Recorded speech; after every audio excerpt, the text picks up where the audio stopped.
आदाब, मैं हूं मुमताज़ आलम रिजवी और मैं बात करूंगा इजराइल की ख़ास तौर से, क्योंकि इजराइल में जहां एक तरफ जंग का खौफ है, जहां पे ईरान का, हमास, लेबनान, यमन इसका खौफ है, वहीं दूसरी तरफ अब अल्लाह की मार भी इजराइल पे पड़ रही है। और अल्लाह की मिनजानिब यानी मिनजानिब अल्लाह जो है, अब वहां पे एक नई मुसीबत आती दिखाई दे रही है, जिससे यहूदियों में खौफ और दहशत है। और उनका कहना है क्या जो कुछ बाइबल में लिखा है, जो कुछ कुरान में लिखा है, वही हो रहा है। आखिर है क्या? यहाँ पे आप ये देखिए, जो स्टोरी चल रही कि इजराइल बीते कुछ वर्षों से अलग अलग देशों के साथ जंग में उलझा है, लेकिन हालिया दिनों में एक नई टेंशन देश में देखी जा रही है, नई मुसीबत ऐसा बताया जा रहा है। और ये देखिए कि इसको लेकर के कितनी बड़ी बातें हो रही हैं, और मैं समझता हूं कि ये वाकई गौर तलब है। यहाँ पे देखिए, दक्षिण इजराइल के नेतिवोट शहर में मधुमक्खियों के बड़े झुंड देखे गए, मधुमक्खियों के बड़े झुंड, और इसको लेकर के अब तरह तरह की बातें हो रही हैं। और ये खबर काफ़ी सोशल मीडिया पे वायरल है, इस पे स्टोरीज हो रही हैं, जो एक्सपर्ट हैं वो भी अब इस पे बात कर रहे हैं। इसलिए मैं आपको ये स्टोरी दे रहा हूं कि इसकी हकीकत क्या है, इसकी सच्चाई क्या है। आप देखिए कि जिन्होंने, जो मधुमक्खी हैं, गाड़ियों और आम लोगों पर हमला किए, यानी इन्होंने हमला कर दिया है बाकायदा। और ये हमला कोई मामूली हमला नहीं बताया जा रहा है, बल्कि बताया जा रहा है कि आम दिनों से, आम जिंदगी से हट करके इन मधुमक्खियों का ये हमला हुआ है यहूदियों पे। सोशल मीडिया यूजर्स ने इसे एक बुरे संकेत की तरह देखा है, कहा ये इशारा ठीक नहीं है। और उसकी वजह क्या बताई गई है, ये भी गौरतलब है कि उसकी वजह ये बताई गई है कि इससे पहले तिल अवीव में कौवों के बड़े बड़े झुंड देखे गए थे, और उसे भी इजराइल के लिए अब शगुन करार दिया गया था कि आखिर कौवों के इतने बड़े झुंड कैसे आ रहे हैं। तो ये आप देखिए, यहाँ पे सोशल जो मीडिया यूजर्स हैं, उनका दावा है कि ये तबाही के बड़े संकेत हैं, ये इजराइल में तबाही के बड़े इशारे हैं, ये जिसका जिक्र बाइबल और कुरान में मिलता है। इजराइल को लेकर के यहाँ पे कहा गया है कि ये जो इशारे हैं, चाहे कौवों का हमला हो या कौवों का इतने बड़े तादाद में आना हो, या अब वहाँ पे आप देखिए जिस तरह से ये मधुमक्खियों का झुंड, तो इसको लेकर के अब यहूदियों में काफ़ी खौफ और दहशत है।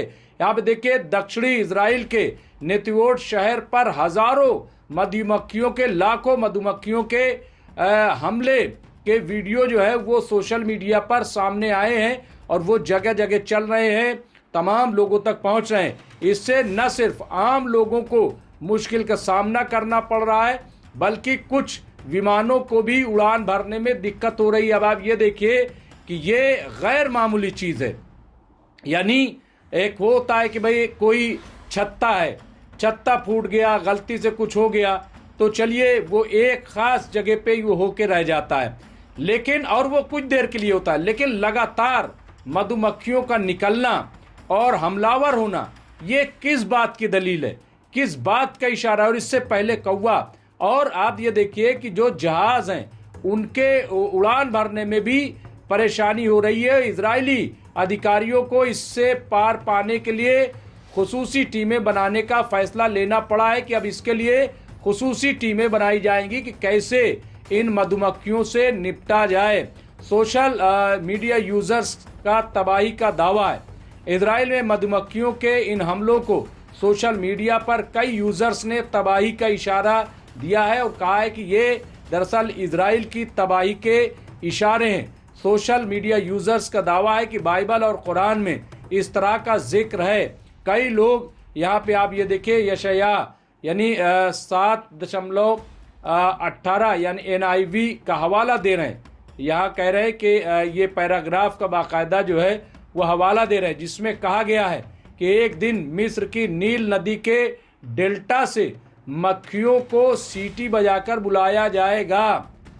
ये देखिए, ये बहुत बड़ी बात यहाँ पे सामने आ रही है कि मिस्र की नील नदी के डेल्टा से मक्खियों को, यानी मधुमक्खियों को सीटी बजाकर बुलाया जाएगा।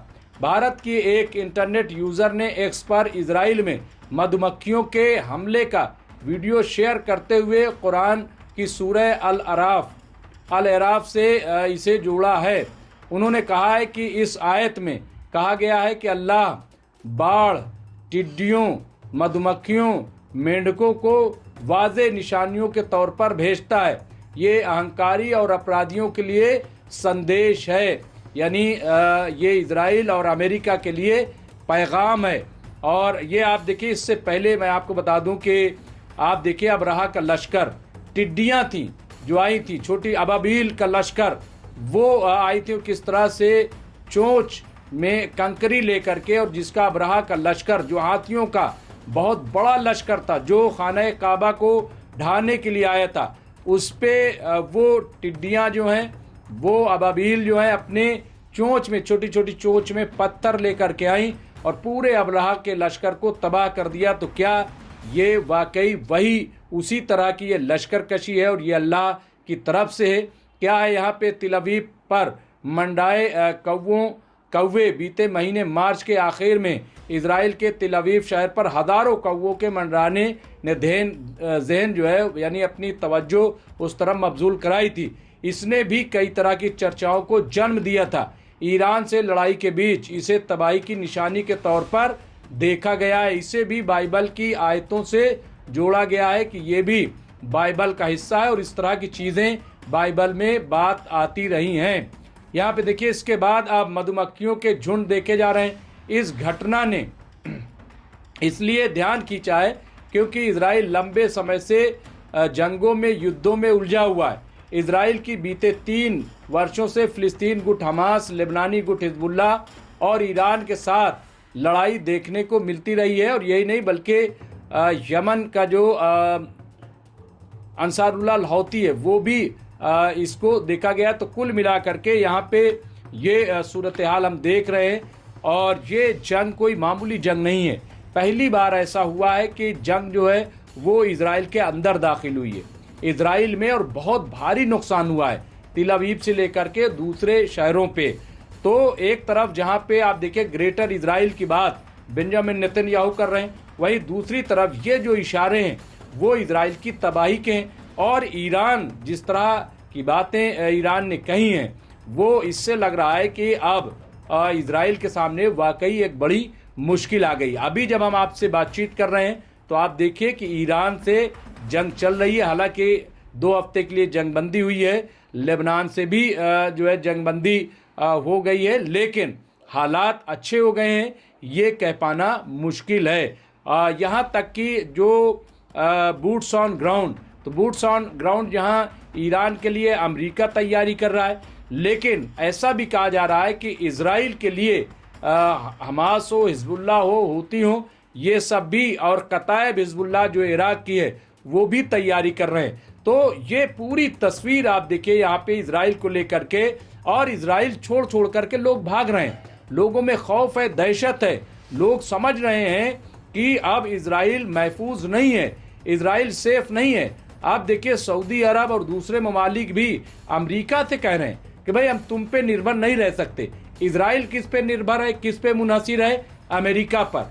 अमेरिका अगर मदद नहीं कर पा रहा है, आप देखिए बड़े बड़े इनके थॉट सिस्टम हो या और तमाम चीज़ें जो इनके, वो सब आप देखिए एरो 2, एरो 3 जो एयर डिफेंस सिस्टम है वो भी काम नहीं कर पा रहे हैं। तो ऐसे में बहुत ज़्यादा उन पे भरोसा करना अब इजराइल पे, लेकिन बेंजामिन नेतन्याहू है कि वो अड़े हुए हैं, वो जंग नहीं छोड़ रहे हैं। और उसकी वजह ये है, या तो उनको इन चीज़ों पे यकीन नहीं है। आप देखिए कि ये तारीख़ का हिस्सा रही है, और आज से नहीं। आप देखिए फ़िरौन हो या और बड़े बड़े लोग, वो किस तरह से तबाह हुए हैं और अल्लाह की आफत उन पे नाजिल हुई है। बार बार ये बात सवाल भी उठता रहा कि गाज़ा में इतने मासूम लोग मारे गए, कहाँ है अल्लाह? आपको याद होगा कि जावेद अख्तर ने अपने एक इंटरव्यू में कहा था, अल्लाह मियाँ पे ये सवाल उठा दिया था, बहुत बड़ा सवाल, काफ़ी उसकी चर्चा रही। मैं उसका जिक्र भी उस तरीके से नहीं कर सकता, लेकिन यहाँ चूँकि बात आई है, ये कहा था कि भाई इससे अच्छे तो हमारे मोदी जी हैं, कुछ करते तो हैं। यानी उनका कहना ये था कि गाज़ा में इतने मासूम लोग मारे गए हैं, इतनी बड़ी तादाद में लोग मारे जा रहे हैं, तो अल्लाह मियाँ कुछ क्यों नहीं करते हैं? अगर हैं तो उन्हें कुछ ना कुछ करना चाहिए, लेकिन ये उनकी गलतफहमी है। आप देखिए कि ज़ालिमीन कैसे बेनकाब हुए हैं। पूरी दुनिया में आज इजराइल अलग थलग पड़ गया है, अमेरिका अलग थलग पड़ गया है, और एक के बाद एक वहाँ पे तबाही आ रही है। और ये इबरत की चीज़ होती है, ये इम्तिहान गाह है। इम्तिहान गाह में जो है ये दुनिया इस वक्त मौजूद है। तो इसलिए इस तरह की बातें करना और अल्लाह के वजूद को खारिज करना मुनासिब नहीं है। जो लोग ऐसा करते हैं, जाहिर सी बात है वो उनका ईमान जाने, लेकिन हमारा ये कहना है, और आप ये तस्वीर देखिए कि किस तरह की तस्वीर यहाँ पे सामने आई है। तो कुल मिला करके अगर कुरान और बाइबल के हवाले से भी देखें तो आप लोगों का ये कहना है कि बहुत जल्द इजराइल की तबाही है, और इसके लिए सीधे सीधे जिम्मेदार नेतन्याहू और डोनाल्ड ट्रंप होंगे। इस पर जो भी अपडेट होगा हम आपको अपडेट करते रहेंगे। देखते रहे एमएमसी न्यूज़ इंडिया। बहुत बहुत शुक्रिया।